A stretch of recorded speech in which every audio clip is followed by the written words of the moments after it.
We mix old techniques and new techniques to create a process that just brings on the flavours that are already there rather than try and add or manipulate anything that's there. It's about learning as much as you possibly can about it in order to do as little as possible. Hi, we are Secret Orchard. My name's Todd Studley. I'm Joe Healy. My background's in cooking, so between us having arbora care and tree surgery, we felt we had a pretty good angle on how to make cider. Yeah, we're blessed up here in Cornwall and up in Exmoor, that just the abundance of fruit and the land for it to grow. You need the space for the biodiversity to be there, the pollinators to be part of the whole ecosystem. It just doesn't happen when things are overdone.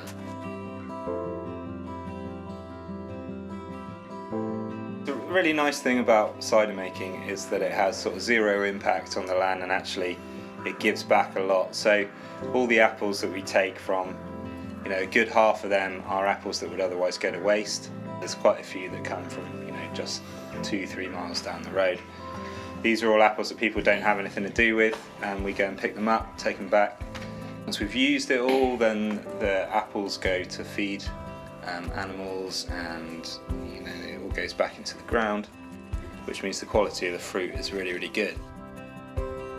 And like cooking or anything like that, once you start with real quality fruit, then you can start making real quality cider. First made a batch in 2012, didn't we? Yeah. I was working away and I broke my arm and managed to come back perfectly within the harvest. So we made a little batch then. Turned out amazingly well. It was one of the reasons we came, thought we had some longevity in it and thought we could actually keep it going as possibly a product. And yeah, snowballed. So people like Pebbles down in Watchet, Ben's been amazing in supporting us. He's always been behind us.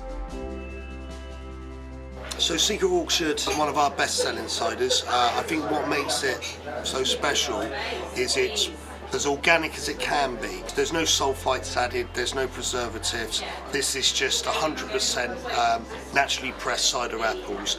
And in a world where cider is today, where there's so much sugary stuff and stuff with so many chemicals in it, people want the traditional stuff, and it's our most local traditional cider, and that's what we love about it.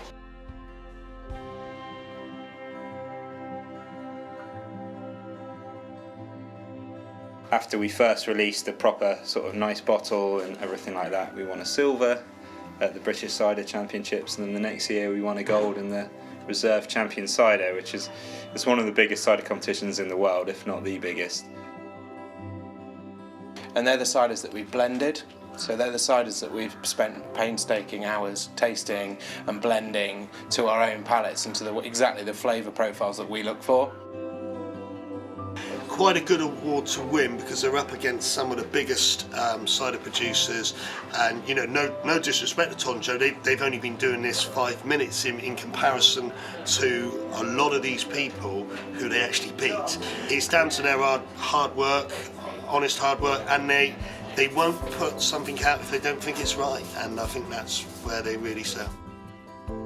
We try and press everything as separately as possible as we can. Then we come back another night and taste it all again and try and work out, and we've got try and take as many meticulous notes as we possibly can.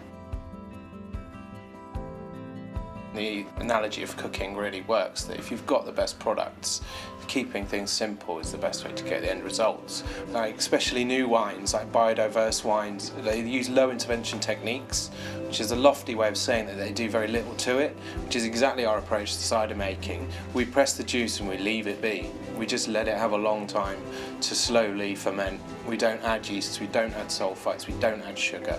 We let it do what it naturally wants to do in a controlled environment.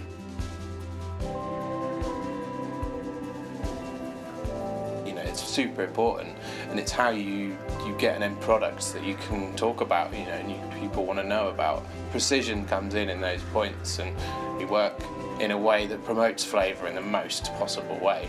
Fermenting separate varieties gives you that control of flavour and gives you the outcome.